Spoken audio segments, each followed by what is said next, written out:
की। सभी गुरुमुखों को सप्रेम जय सच्चिदानंद जी। मेरे साथ 3 बार बोलेंगे। ओम श्री सतगुरु देवाय नमः। ओम श्री सतगुरु देवाय नमः। ओम श्री सतगुरु देवाय नमः। ओम श्री सतगुरु देवाय नमः। ओम श्री सतगुरु देवाय नमः। ओम श्री सतगुरु देवाय नमः। सत्यं बोधमयं नररूपममलं प्रत्यक्षमेव सर्वेश्वरं रत्नमण्डितशिरशोर्मुक्तं श्वेताम्रे शोभितं मुक्तामालविभूषितं च हृदयसिंहासने संस्थितं भक्तानां वरदं प्रसन्नवदनं श्री सतगुरु नमः। बंधु चरण सरोज गुरु मुदमंगल आगार, जेहि सेवत नर होत है भव सागर से पार। सब धरती कागद करूं लेखने सब बन राय, सात समंदर मसी करूं तो भी गुरु गुण लिखा ना जाए। मैं अपराधी जन्म का नख शिख भरा विकार, तुम दाता दुख भंजना मेरा करो धार। तुम दाता दुख भंजना मेरी करो संभाल। भक्ति दान मोहे दीजिए गुरुदेवन के देव, और कछु न चाहिए निस दिन तुम्हारी सेव। और कछु न चाहिए हर पल तुम्हारी सेव। गुरु जी को सिर पर राखिए चलिए आज्ञा माही, कहे कबीर तिस दास को 3 लोक डर नाही। मन मंदिर में विराजमान श्री 1008 स्वरूपानंद जी महाराज, श्री नंगली निवासी भगवान जी का पावन दर्शन करते हुए अपनी वाणी को, अपनी रचना को पवित्र करने के लिए तथा अपने ध्यान को श्री गुरु चरणों में जोड़ने के लिए अपने दोनों हाथ खड़े करते हुए प्रेम सहित ऊंचे स्वर में जय घोष करेंगे। बोलो परमहंस दयाल जी महाराज की, श्री नंगली निवासी भगवान की, अंबाला वाले सतगुरु महाराज की धन्यवाद। परम आदरणीय, परम पूजनीय, प्रातः स्मरणीय हृदय सम्राट, रूहानियत के शहंशाह, दया के सागर श्री सतगुरु देव स्वामी स्वरूपानंद जी महाराज परमहंस श्री नंगली निवासी भगवान जी के पावन श्री चरण कमलों में विराजमान भक्ति से ओतप्रोत गुरुमुख भाई बहनों, बुजुर्गों व प्यारे बच्चों, आज ये बड़ी शुभ घड़ियां हैं, बड़ी सुलक्षणी घड़ियां हैं कि हमें श्री गुरु महाराज जी का पावन सत्संग सुनने को मिल रहा है। तुलसी संगत साध की साईं आवे याद, वही घड़ी सुलक्षणी बाकी घड़ी बर्बाद। संतों की संगत करने से, सत्संग में आने पर परमात्मा का स्मरण हो रहा है, परमात्मा के दरबार में हमारी हाजिरी लग रही है। ये अभी की बड़ी सुलक्षणी घड़ियां हैं जो हमारे लेखे में लिखी जाएंगी, जो हमारे खाते में लिखी जाएंगी और इसका पुण्य प्राप्त होगा। संत मिलन को जाइए तज माया अभिमान, जेते जेते कदम धरूं 100 यज्ञ समान। साध संग जी, सत्संग में आने का क्या लाभ है? संत महापुरुषों का कहना है कि सत्संग में आने का एक एक कदम का 100 अश्वमेघ यज्ञ का पुण्य मिलता है, लेकिन मन में धन बल विद्या रूप रंग जाति गाड़ी बंगला बैंक बैलेंस, इसका बिल्कुल भी घमंड ना हो, अहंकार ना हो, अभिमान ना हो। सत्संग सुनने से हमारे करोड़ों पाप नष्ट होते हैं। एक घड़ी आदि से पुनाद, तुलसी संगत साध की कटे कोटि अपराध। एक घड़ी 24 मिनट की और आधी घड़ी 12 मिनट की होती है, और आधी से पुनाद 6 मिनट की। चाहे आप थोड़े ही समय के लिए सत्संग सुनो, हमारे पिछले कई जन्मों के संचित कर्मों के संचित जो करोड़ों जो पाप कर्म है वो जड़ से नष्ट हो जाते हैं। हमारे पिछले जन्मों का पाप कर्म का जो भारी बस्ता है वो हल्का हो जाता है। साध संगत जी, सत्संग हमारे प्रारब्ध में नहीं होता, सत्संग केवल परमात्मा की कृपा से ही मिलता है। कृपा हुए जिस पार ब्रह्म, हुए साधु संग, ज्यों ज्यों बढ़ाइए त्यों त्यों हर्षाए रंग। पार ब्रह्म परमात्मा को कहा गया है। यदि परमात्मा कृपा करे तभी हमें सत्संग सुनने को मिलता है। जितना हम सत्संग सुनते जाते हैं उतना ही हमारे मन में परमात्मा के प्रति प्रेम बढ़ता जाता है और भक्ति का रंग चढ़ता जाता है और मन पवित्र होता जाता है। साध संगत जी, हमारा मन अपवित्र कैसे हुआ, मैला कैसे हुआ? गुरु नानक देव जी फरमाते हैं, जन्म जन्म की इस मन को मल लागी, काला हुआ स्या। पिछले कई कई जन्मों की इस मन के ऊपर मैल की परत चढ़ी हुई है, जिसे मन मैला हो गया है, गंदा हो गया है। 84 लाख योनियों में भटकने के कारण ये मन मैला हो गया है। 84 लाख योनियों में 30 लाख वृक्ष, 27 लाख कीड़े मकोड़े, मक्खी मच्छर, 14 लाख पक्षी, 9 लाख जलचर, पानी में रहने वाले जीव, 4 लाख मनुष्य, देवी देवता, गंधर्व, किन्नर, भूत प्रेत, जोगना, चड़ेला, ये सब जो है 84 लाख में आते हैं। और हम सभी इन 84 लाख योनियों से गुजरे हुए हैं। कई जन्म भय कीट पतंगा, कई जन्म हमारे कीड़े मकोड़ों के हुए, कई जन्म गजमीन कुरंगा, कई जन्म हमारे हाथियों के हुए, मछलियों के हुए, हिरणों के हुए, कई जन्म पंखी सर्प होयो, कई जन्म हमारे पक्षियों के हुए, सांपों के हुए, कई जन्म हैवर वृक्ष जोइयो, कि कई जन्म हमारे घोड़ों के हुए, वृक्षों के हुए, पशुओं के हुए। तो इनकी आयु जो है 8 करोड़ 40 लाख साल बनती है। 8 करोड़ 40 लाख साल तक हमारी आत्मा जो है इन 84 लाख योनियों में भटकती रही है, जिससे हमारा जो मन है और आत्मा है वो मैले हो गए हैं। अब गंदा कपड़ा हो तो उसे साबुन लगाकर, सर्फ लगाकर धोया जा सकता है, लेकिन मन और आत्मा की मैल कैसे उतरे? मन और आत्मा कैसे पवित्र हो? गुरु धोवी शीश कपड़ा, साबुन सर्जन हार, सुरत शिला पर धोइए निरखे रंग अपार। साध संगत जी, मैले कुचैले कपड़ों को तो साबुन से धो सकते हैं। जैसे धोबी मैले कपड़ों को साबुन से रगड़ता है, फिर एक बड़ी शिला पर, एक चट्टान पर उस कपड़े को पटकता है ताकि मैल पूरी तरह उतर जाए, फिर उस कपड़े को तेज धूप में सुखाता है, कपड़े की सलवटें ठीक करने के लिए उसके ऊपर प्रेस करता है और फिर उसके तय लगाकर इसके मालिक को सौंप देता है। ठीक इसी प्रकार जो देहधारी जो गुरु है वो सत्संग द्वारा, भजन बंदगी द्वारा हमारे मन और आत्मा को पाक साफ करके, निर्मल करके परम पिता परमात्मा को सौंप देते हैं।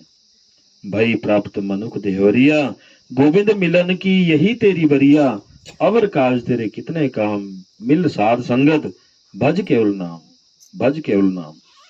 साध संगत जी, ये मनुष्य देह जो हमें प्राप्त हुई है, ये गोविंद अर्थात परमात्मा से मिलने का एक सुनहरी अवसर मिला है, अच्छा मौका मिला है। 84 लाख योनियों में भटकने के बाद ये मनुष्य देह हमें प्राप्त हुई है। सारे सांसारिक कार्यों को छोड़कर पहले संत महापुरुषों की शरण में जाना चाहिए। नाम जपने की युक्ति हासिल कर अपने अंदर सच्चा नाम प्रकट कर नाम की कमाई करनी चाहिए। अपनी सुरती को नाम के साथ जोड़ना चाहिए, सुरती को शब्द के साथ जोड़ना चाहिए, सुरत शब्द के योग का अभ्यास करते रहना चाहिए। जहां हमारी माताएं बहनें बिंदी लगाती हैं, दोनों आंखों के बीच का जो स्थान है, इसी को आज्ञा चक्र कहते हैं, तीसरा तिल कहते हैं। प्रातः अमृत बेला में उठकर इसी आज्ञा चक्र पर ध्यान लगाना है। इसमें कोई नागा नहीं होना चाहिए। ध्यान लगे चाहे ना लगे, लेकिन भजन बंदगी के लिए, ध्यान के लिए 1-1.5 घंटा जरूर बैठना है। जब आप रोज नियमित रूप से आज्ञा चक्र पर ध्यान लगाएंगे तभी ध्यान पकेगा, यानी ध्यान में स्थिरता आएगी, मन की चंचलता धीरे धीरे समाप्त हो जाएगी, मन भी स्थिर हो जाएगा। तन थिर मन थिर वचन थिर सुरत निरत थिर होए, कहे कबीर वह पलक को कल्प ना पावे कोई। कि जो साधक, जो गुरुमुख तन मन वचन और सुरत और निरत को अभ्यास द्वारा स्थिर करने में कामयाब हो जाता है, इंद्रियों को वश में करने में सफल हो जाता है, उसके अंदर सच्चा नाम प्रकट हो जाता है, शब्द प्रकट हो जाता है। बस इसी शब्द के साथ अपनी सुरती को जोड़ना है, शब्द की धुन को ध्यान से सुनना है। संत महापुरुषों का कहना है कि जब हमारे अंदर सच्चा नाम प्रकट हो जाता है तो ध्यान में सहस्र दल कमल पर कुछ हल्के नीले रंग के प्रकाश चिन्ह भी झिलमिल करते हुए नजर आते हैं, जिसे निरंजन ज्योत कहते हैं। दरअसल ये काल निरंजन की ही ज्योत है, त्रिलोकी में ही है, ये बाहर का ही प्रकाश है। कई साधक इस ज्योत को ही ब्रह्म ज्योत समझ बैठते हैं, उन्हें परमात्मा के दर्शन हो गए ऐसा वो सोचते हैं और फिर वहीं अटक जाते हैं।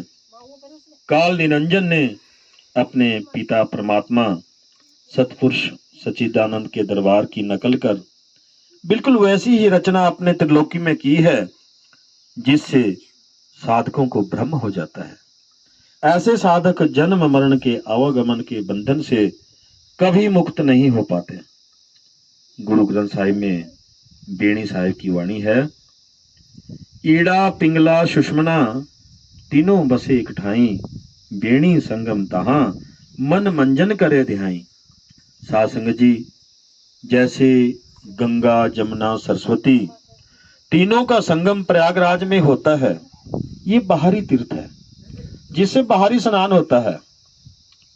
इसी तरह से हमारे अंदर भी तीन नाड़ियों ईड़ा पिंगला और सुषमना, इसका संगम होने पर एक आंतरिक तीर्थ बनता है, एक प्रयागराज बनता है, जिसके प्रकाश में मन और आत्मा स्नान करते हैं और पाक पवित्र और निर्मल हो जाते हैं। मन और आत्मा पवित्र होने पर त्रिकुटी तक इकट्ठे यात्रा करते हैं और मन अपने असल घर पहुंच जाता है। मन ब्रह्म का अंश है, ये ब्रह्म में स्थित हो जाता है और फिर आत्मा स्वतंत्र होकर आजाद होकर ऊपरी रूहानी मंडलों की चढ़ाई करती है, यात्रा करती है। साध संगत जी, ये सारा ज्ञान सत्संग में मिलता है। सत्संग में आने से, संतों की शरण में आने से ज्ञान प्राप्त होता है। ज्ञान से हमारा विवेक जागृत होता है और विवेक से हमें सुमति आती है और सुमति से हमें संपत्ति प्राप्त होती है और संपत्ति से हमें नाना प्रकार की सुख सुविधाएं मिलती है और हमारा जीवन सुखमय बनता है। साध संगत जी, सत्संग में ही हमें ज्ञान मिलता है कि हम शरीर नहीं है, हम आत्मा है। हमारी आत्मा को रहने के लिए ये शरीर रूपी खोल मिला है, ये पिंजरा मिला है। हमारी आत्मा ही हमारे शरीर को जानती है कि ये मेरा हाथ है, ये मेरे पैर है, ये मेरी आंखें हैं। हमारी आत्मा हमारे शरीर के सभी अंगों को जानती है और सच्चाई यह है कि हमारा शरीर नश्वर है और इस शरीर के अंदर, इस पिंजरे के अंदर जो चेतना तत्व है, इस शरीर रूपी रथ पर जो यात्री बैठा है, इसके अंदर जो आत्मा कैद है, वह अजर अमर है, अविनाशी है। जब ये चेतना शक्ति, ये आत्मा इस शरीर से निकल जाती है तो ये शरीर बेजान पड़ा रह जाता है, क्योंकि आत्मा ही इस शरीर की जान है, आत्मा ही इस शरीर का प्राण है। आत्मा के निकलते ही ये शरीर शिथिल पड़ जाता है, ठंडा पड़ जाता है। आत्मा के बगैर ये शरीर मुर्दा है। ये शरीर, ये मनुष्य चोला आत्मा को पिछले कई कई जन्मों के संचित पुण्य कर्मों और पाप कर्मों के भुगतान के लिए मिला है। प्रारब्ध कर्मों के भुगतान के लिए ये शरीर आत्मा को किराए पर मिला है। इसका किराया देना पड़ेगा। जैसे हम किसी के घर में रहते हैं तो हर महीने उसका मकान का किराया देना पड़ता है, बिजली का बिल देना पड़ता है, पानी का भी बिल देना पड़ता है। लेकिन ये हम तभी दे पाते हैं यदि हमने कुछ कमाई की हो, जेब में हमारे कुछ पैसा हो, तभी हम किराया दे पाएंगे। नहीं तो घर का जो मालिक है वो हमें धक्के मारकर बाहर निकाल देगा। ठीक इसी तरह से इस मृत्यु लोक में, इस पृथ्वी लोक में हमारी आत्मा को रहने के लिए ये जो पिंजरा मिला है, ये पंच तत्व का जो शरीर मिला है, हमें इसका किराया देना पड़ेगा जो हमने अभी तक नहीं दिया है। तो एक छोटे से भजन के माध्यम से हम ये आपको बताते हैं कि ये जो किराया है ये हमें देना पड़ेगा। काल निरंजन ने ये जो हमें पिंजरा दिया है, इसका किराया हमें भरना पड़ेगा। तूने अब तक न दिया रे बेईमान, किराया काया कुटिया का। तूने अब तक न दिया रे बेईमान, किराया काया कुटिया का। तूने अब तक न दिया रे बेईमान, किराया काया कुटिया का। तूने अब तक न दिया रे बेईमान, किराया काया कुटिया का। कूड़ा करकट इकट्ठा करके, कूड़ा करकट इकट्ठा करके, गंदा किया रे ये मकान, किराया काया कुटिया का। तूने अब तक न दिया रे बेईमान, किराया काया कुटिया का। तूने अब तक न दिया रे बेईमान, किराया काया कुटिया का। ज्ञान का साबुन ना लगाया, ज्ञान का साबुन ना लगाया, ज्ञान का साबुन ना लगाया, ज्ञान का साबुन ना लगाया। बना रहा तू नादान, किराया काया कुटिया का। तूने अब तक न दिया रे बेईमान, किराया काया कुटिया का। तूने अब तक न दिया रे बेईमान, किराया काया कुटिया का। काम बसाया क्रोध बसाया, काम बसाया क्रोध बसाया, काम बसाया क्रोध बसाया।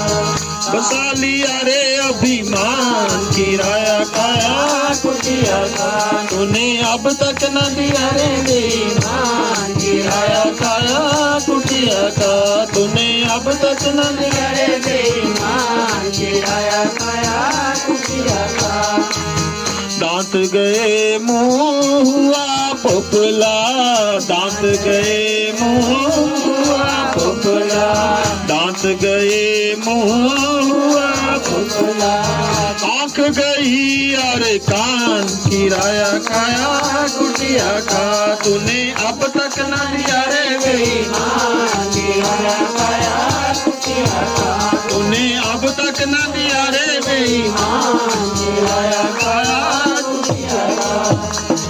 लठिया के बल चलने लागा, लठिया के बल चलने लागा, लठिया के बल चलने लागा, लठिया के बल चलने लागा।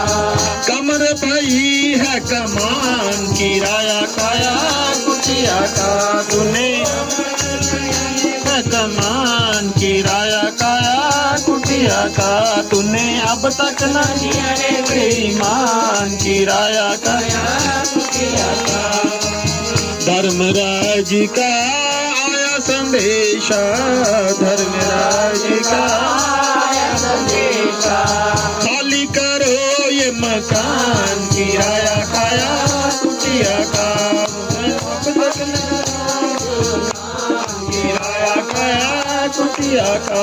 तूने अब तक न दिया रे बेईमान, किराया काया कुटिया का।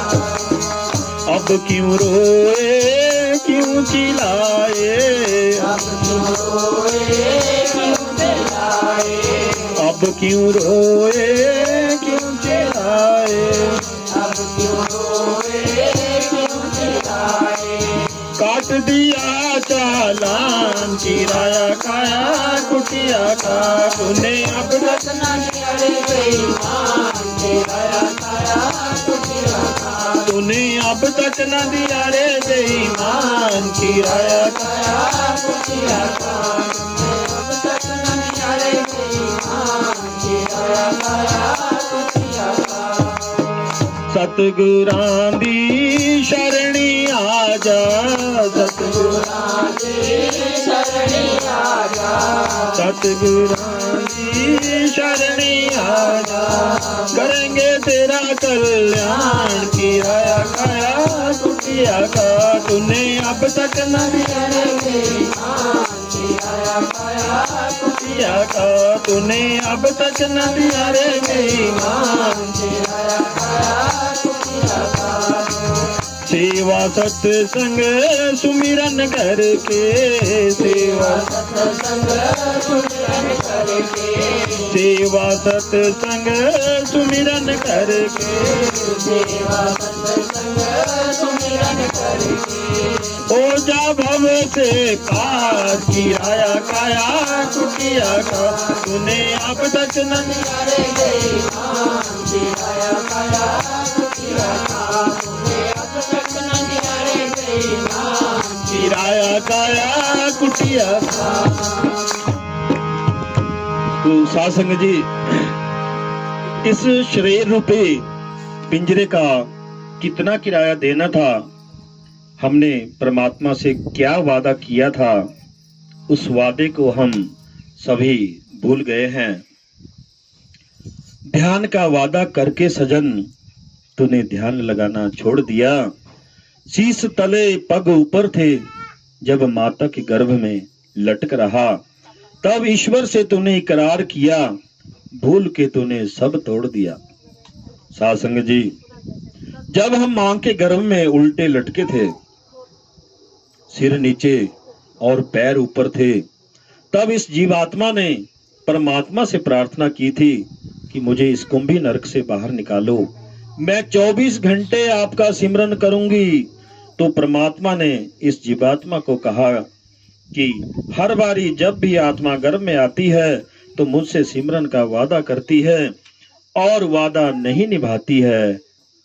इस बार भी गर्भ के दौरान हमने परमात्मा के साथ वादा किया, लेकिन वादा नहीं निभाया है। परमात्मा ने कहा था कि 24 घंटे नहीं बल्कि दशांश मुझे दे देना। दशांश भी धन का नहीं बल्कि श्वासों का 10% मेरे सिमरन में लगाना। 24 घंटे में से 2 से 2.5 घंटे मेरे सिमरन में लगाना, ध्यान लगाना, भजन बंदगी करना। लेकिन जन्म लेते ही माया ने जीवात्मा के ऊपर पर्दा डाल दिया और परमात्मा के साथ जो इकरार हुआ था, जो एग्रीमेंट हुआ था, जो समझौता हुआ था, उसे तोड़कर हम सब कुछ भूल गए हैं। 84 लाख योनियों में केवल मनुष्य में ही सुरत संज्ञा है, जो सतपुरुष का अंश है। मनुष्य ही अपना भला बुरा सोच सकता है, सही गलत का फैसला कर सकता है, पाप पुण्य की पहचान कर सकता है। पेड़ पौधे वृक्ष, इनमें जड़ जीव चेतन, ये 3 ही संज्ञा है। पेड़ पौधों में 3 ही संज्ञा है, पशुओं में जड़ जीव चेतन और मन 4 ही संज्ञा है, जो काल निरंजन और आध्या शक्ति से प्राप्त हुई है। 84 लाख योनियों में केवल मानव तन ही श्रेष्ठ है, जिसमें जड़ जीव चेतन मन और सुरत, ये 5 संज्ञाएं हैं, 5 तत्व है। तो बड़े भाग मनुष्य तन पाया, सुर दुर्लभ शब्द ग्रंथन गाया, साधन धाम मोक्ष का द्वारा, पाए न जेहि परलोक सुधारा। सासंग जी, ये जो मनुष्य देह है, ये मनुष्य का जो शरीर, ये मनुष्य का जो चोला, जिसे सुपीरियर से भी सुपीरियर चोला कहा गया है, ये हमें बड़े भाग्य से मिला है। इसे टॉप ऑफ द क्रिएशन यानी सृष्टि का सरताज कहा गया है। इसे सब जुनियों में, 84 लाख जुनियों में सिरमौर जून कहा गया है। ये परमात्मा से मिलने का द्वार है। हमारे ऋषि मुनियों ने इसे नर नारायणी देह कहा है। ये मानुष देह हमें किस लिए प्राप्त हुई है? गुरु सेवा ते भक्ति कमाई, तब ये मानुष देह पाई। इस देही को लोचे देव, सो देही भज हर की सेव। सासंग जी, ये जो मनुष्य चोला हमें गुरु सेवा के लिए मिला है, परमात्मा की भक्ति के लिए मिला है। सभी पवित्र ग्रंथों में वर्णन मिलता है कि मनुष्य चोले के लिए देवता भी तरसते हैं, क्योंकि अभी वे पिछली अर्जित नाम की जो कमाई है उसी को खर्च कर रहे हैं। केवल मनुष्य चोले में ही हम नाम की कमाई कर सकते हैं और खर्च भी कर सकते हैं। हमें ये जो मनुष्य चोला मिला है ये देवताओं को भी मिलना कठिन है। हम मनुष्य चोले में नाम की कमाई कर 84 के इस आवागमन के चक्कर से मुक्ति प्राप्त कर सकते हैं। इस मनुष्य चोले के जरिए हम मोक्ष के द्वार तक पहुंच सकते हैं और अपना ये जो जीवन है इसको भी सुखमय बना सकते हैं, अपना परलोक भी संवार सकते हैं। लेकिन हम अज्ञानता के कारण, ज्ञान ना होने के कारण इस चोले की कदर नहीं कर रहे हैं।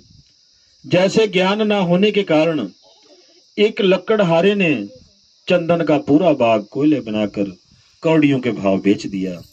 चंदन की लकड़ी कितनी कीमती है, लकड़हारे को इसका ज्ञान नहीं था। एक छोटा सा दृष्टांत सुनाता हूं आपको। एक बार एक राजा जो है अपने साथियों के साथ जंगल में शिकार खेलने चला गया। सारा दिन शिकार खेलते रहे, शिकार का पीछा करते करते जंगल में दिशा भटक गए और शाम का समय होने वाला था। तो राजा ने निर्णय लिया कि जंगल से बाहर निकलना मुश्किल है, हम दिशा भटक गए हैं, रास्ता भटक गए हैं, तो क्यों ना कहते हम रात को यहीं कहीं ठहर जाते हैं, कहीं यदि कोई ठिकाना मिलता है। तो तभी राजा के साथियों ने देखा कि एक जगह एक झोंपड़ी से धुआं उठ रहा है, शायद वहां कोई रहता होगा। तो राजा जो है अपने साथियों सहित वहां उस झोंपड़ी की तरफ चल पड़ा। तो वहां क्या देखा कि वो एक लकड़हारे का मकान था, उसकी झोंपड़ी थी। लकड़हारा जो है जंगल से लकड़ियां बेचता था, शहर में जाकर लकड़ियां बेचता था, जंगल से लकड़ियां काटकर शहर में जाकर बेचता था। इसी तरह अपना गुजर बसर करता था, गुजारा चलाता था। तो राजा ने उस लकड़हारे से कहा कि हम लोगों को रात को आपके पास ठहरना है, कि आप ठहरा लेंगे। तो लकड़हारे ने कहा कि महाराज क्यों नहीं, जो भी कुछ मेरे पास उपलब्ध है वो मैं सब आपके लिए प्रस्तुत करूंगा। तो उस लकड़हारे ने राजा और उसके साथियों की बहुत आतर खातर की, खातिरदारी की, उनको खाने के लिए बढ़िया बढ़िया भोजन बनाया, जो भी उसके पास उपलब्ध सामान था, और उनको रात को ठहरा लिया। तो जब सुबह हुई तो राजा अपने महल की ओर जाने लगा। तो राजा के मन में ख्याल आया कि ये जो लकड़हारा है बहुत गरीब है, आर्थिक तंगी में है, तो क्यों ना इसका कुछ जो जीवन है उसको, उसका रहन सहन है वो अच्छा हो जाए, इसका अच्छा मकान बन जाए और खान पान भी इसका अच्छा हो जाए। तो लकड़हारे को कहा कि मेरे साथ चल, मैं आपको एक अपना चंदन का बाग बताता हूँ, तू यहाँ से लकड़ियां काट कर बेचता रहियो शहर में जाके। तो लकड़हारे ने कहा ठीक है महाराज, जैसी आपकी आज्ञा। तो राजा और उसके साथी अपने महलों में चले गए और लगभग 2 साल बाद राजा ने देखा कि मैं उस अपने बाग को देखा हूँ कि उसने वहां से लकड़ियां काटी या नहीं काटी। तो चंदन के बाग को राजा देखता है तो वहां एक भी लकड़ी नहीं बची थी, एक भी पेड़ नहीं बचा था चंदन का। तो राजा बहुत खुश हुआ कि उस लकड़हारे का जीवन बहुत अच्छा हो गया होगा, उसका जीवन स्तर सुधर गया होगा, उसका अच्छा मकान बन गया होगा।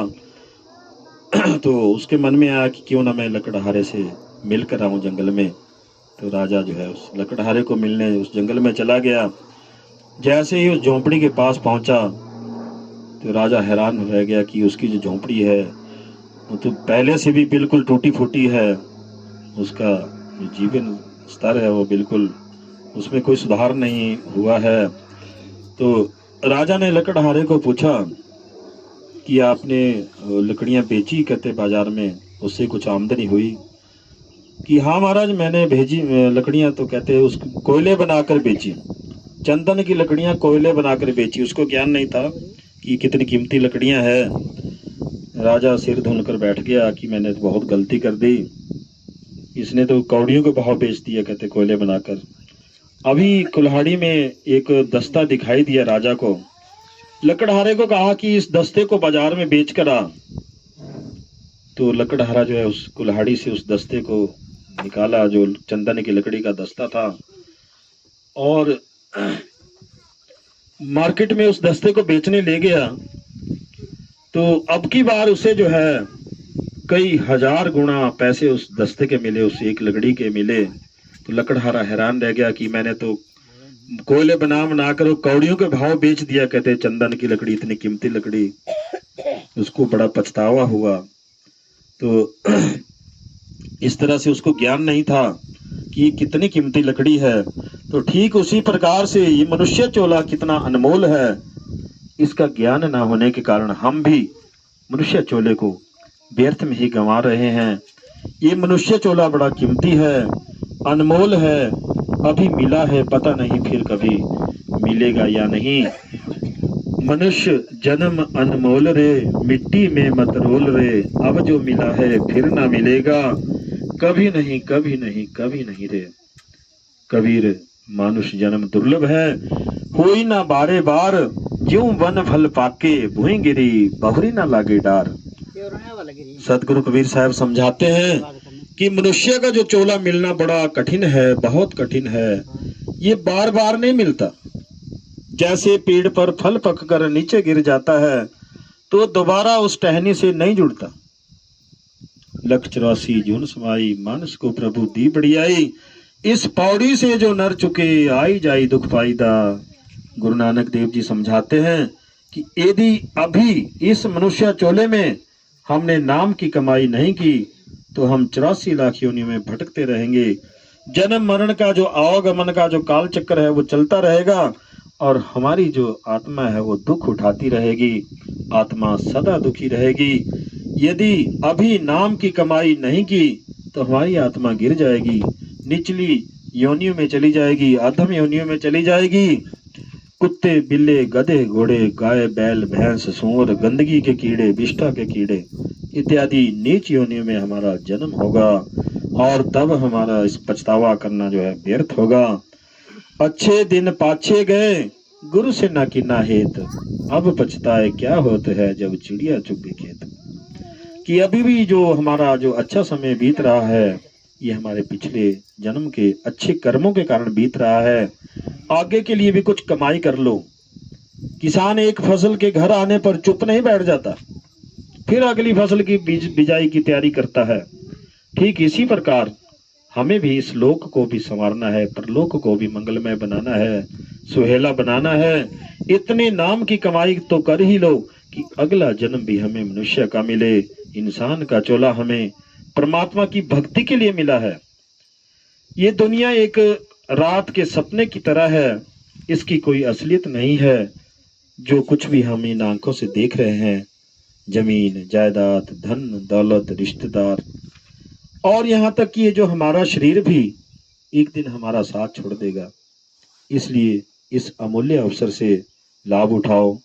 बाल बच्चे, दुनिया का खाना पीना, ऐशो आराम आदि ये सब हमें पिछले जन्मों में भी मिलते आए हैं। अगर कोई ऐसी चीज है जो हमें पहले नहीं हम कर सके, वो केवल अब कर सकते हैं, तो वो परमात्मा की भक्ति है। लेकिन जिस मकसद के लिए परमात्मा ने ये मौका बख्शा है उसे हम इस देह में बैठकर भूल जाते हैं।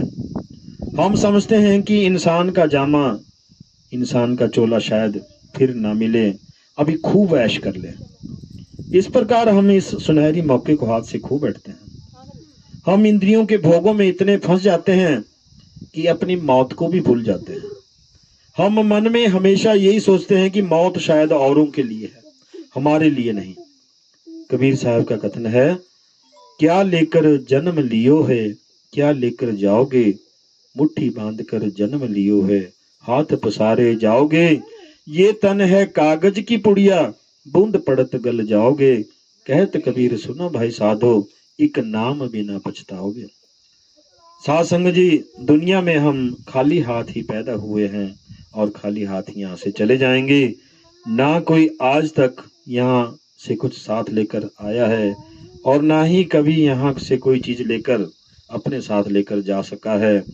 हमारा ये शरीर भी कागज की पुड़िया के समान है। कागज की पुड़िया पर जरा सा पानी गिरे तो गल जाती है। इसी तरह हमारे शरीर को भी मौत के बाद अग्नि या मिट्टी के सुपुर्द हो जाना है। अगर मालिक की भक्ति नहीं करोगे तो पछताना पड़ेगा। बड़े बड़े जो दिखे लोग, उनको व्यापे चिंता और रोग। सकल सृष्टि में राजा दुखिया, हर का नाम जो जपे वो सुखिया। दुनिया दे बड़े बड़े राजे, रोंदे गए नाम तो बिना।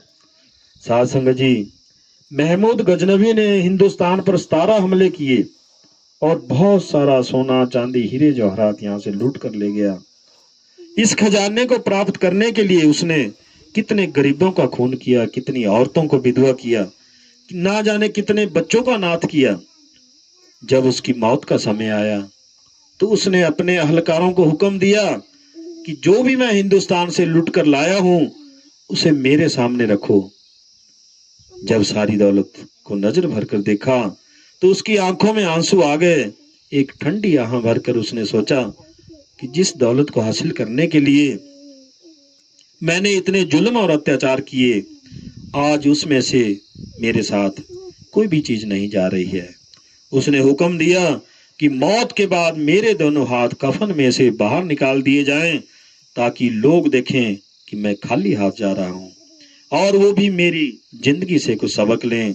साध संगत जी, जो चीजें यहीं रह जाने वाली है उनके साथ हम कितना प्यार करते हैं, उनको प्राप्त करने के लिए हम दिन रात कितने भटकते फिरते हैं।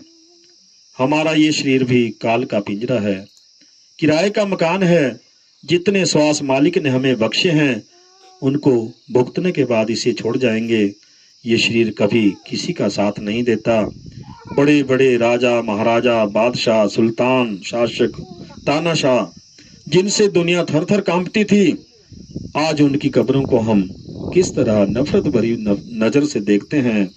इसलिए संत महात्मा हमें गफलत की नींद से जगाते हैं कि उस समय को अपनी आंखों के सामने रखो जब कोई भी चीज आपकी मदद नहीं करेगी।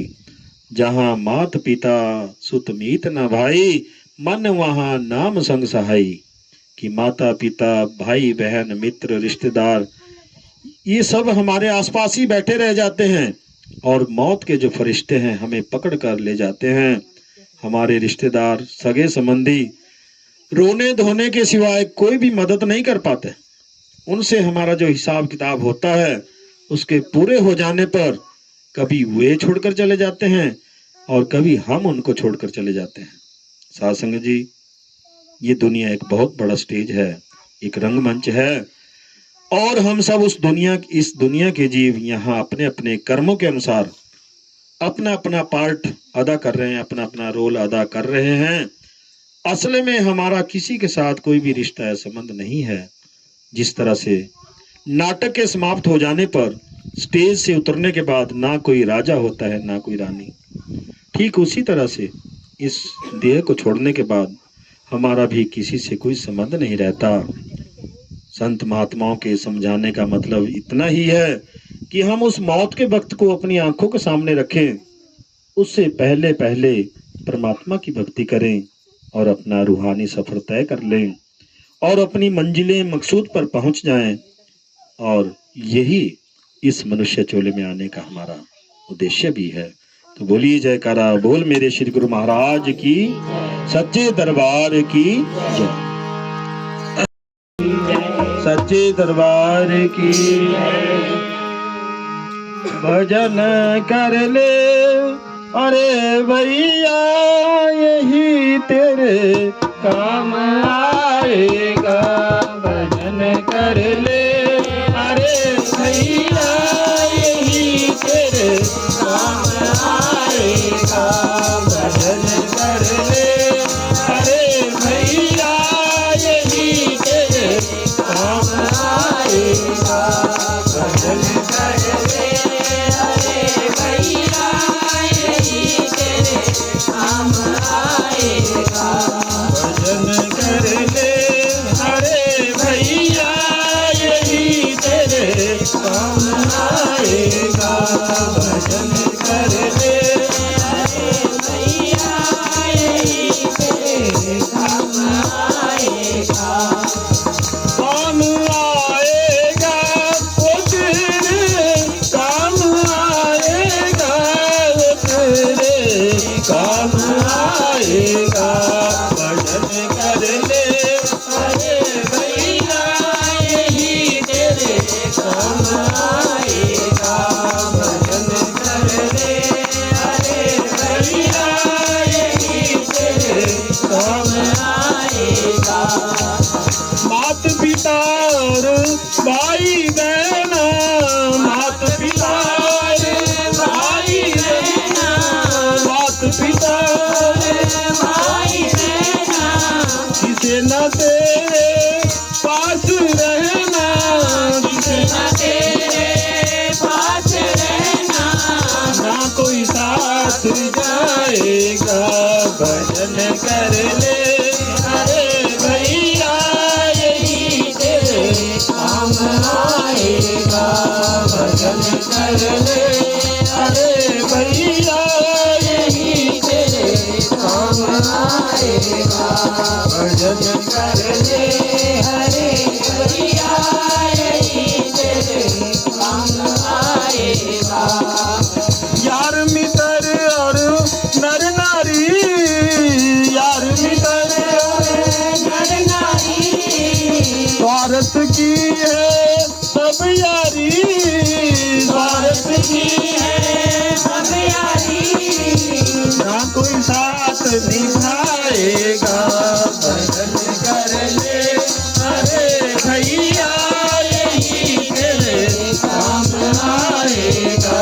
भजन कर ले अरे भैया यही तेरे काम आएगा। भजन कर ले हरे भैया यही तेरे काम आएगा। सेवा सत्संग सुमिरन कर ले, सेवा सत्संग सुमिरन कर ले, सेवा सत्संग सुमिरन कर ले, सेवा सुमिरन कर ले, भव तरने का जतन कर ले, भव करने का जतन कर ले, नहीं तो बहुत पछताएगा। भजन कर ले अरे भैया यही तेरे काम आएगा। भजन कर ले अरे भैया यही तेरे काम आएगा। भजन कर ले हरे भैया यही तेरे काम आएगा। भजन कर ले अरे भैया यही तेरे काम आएगा। धर्मराज का लेखा कटेगा, धर्मराज लेखा कटेगा, श्वास श्वास जो नाम जपेगा, श्वास श्वास जो नाम जपेगा, और आखिर पार जाएगा। भजन कर ले अरे भैया यही तेरे काम आएगा। भजन कर ले अरे भैया यही तेरे काम आएगा। भजन कर ले अरे भैया यही तेरे काम आएगा। बोलिए जयकारा बोल मेरे श्री गुरु महाराज की जय।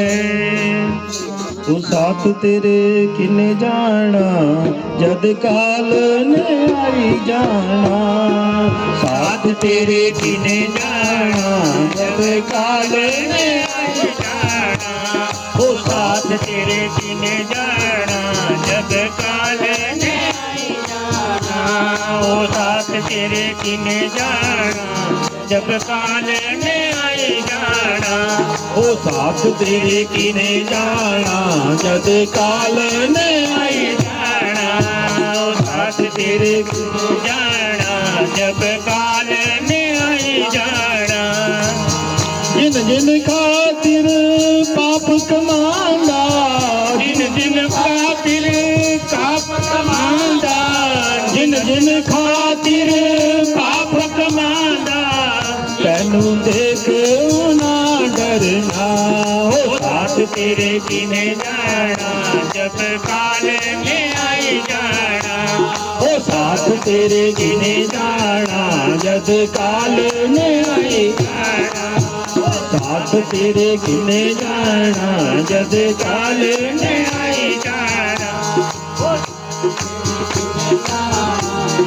काल में आई जाना लाख करोड़ी माया जोड़ी लाख करोड़ी माया जोड़ी लाख करोड़ी माया जोड़ी ओ तेरे पल्ले कुछ न पड़ना ओ साथ तेरे किने जाना जद काल में आई जाना ओ साथ तेरे किने जाना जद काल में आई जाना साथ तेरे किने जाना जद काल में आई जाना ओ साथ तेरे किने जाना जब काल में आई जाना ढाई गज कपड़े दा टुकड़ा मिलना ढाई गज कपड़े दा टुकड़ा मिलना ढाई गज कपड़े दा टुकड़ा मिलना ढाई गज कपड़े दा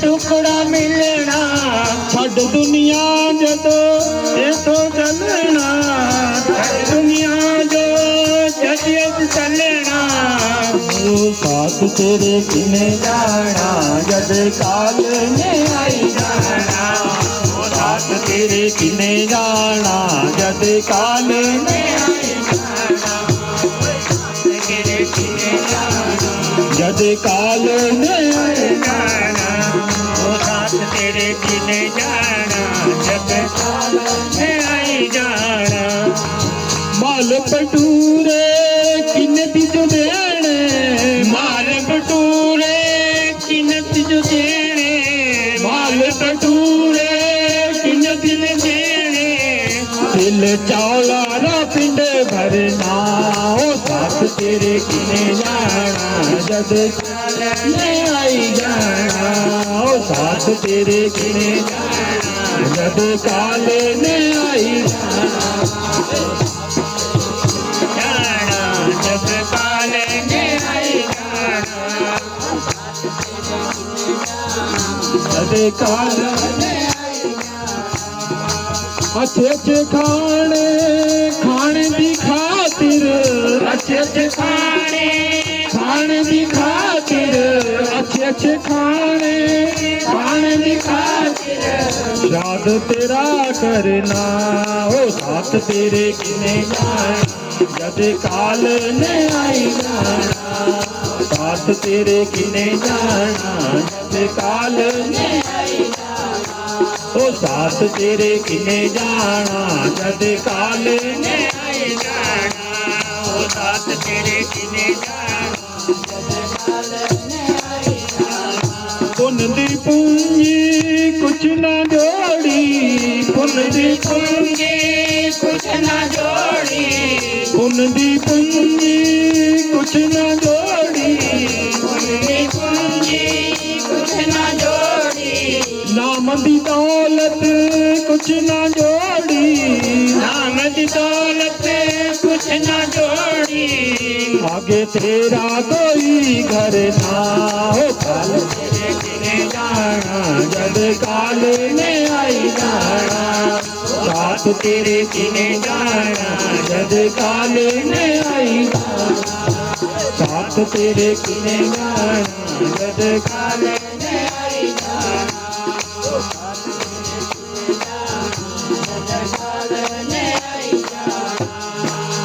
भव सागर तो अग्न गहरा भव सागर तो अग्न गहरा मैनू दस किया करना ओ साथ तेरे किने जाना जब काल में आई जाना ओ साथ तेरे किने जाना जब काल में आई जाना ओ साथ तेरे किने जाना जब काल में आई जाना ओ साथ तेरे किने जाना जब काल में आई जाना सतगुरु नाम दी नाव बनाई सतगुरु नाम दी नाव बनाई सतगुरु नाम दी नाव बनाई तू पड़ जा गुरु शरणा ओ साथ तेरे किने जाना जद काल में आई जाना साथ तेरे किने जाना जद काल ने आई जाना हो साथ तेरे किने जाना जद काल ने आई जाना। बोलिए जयकारा बोल मेरे श्री गुरु महाराज की जय।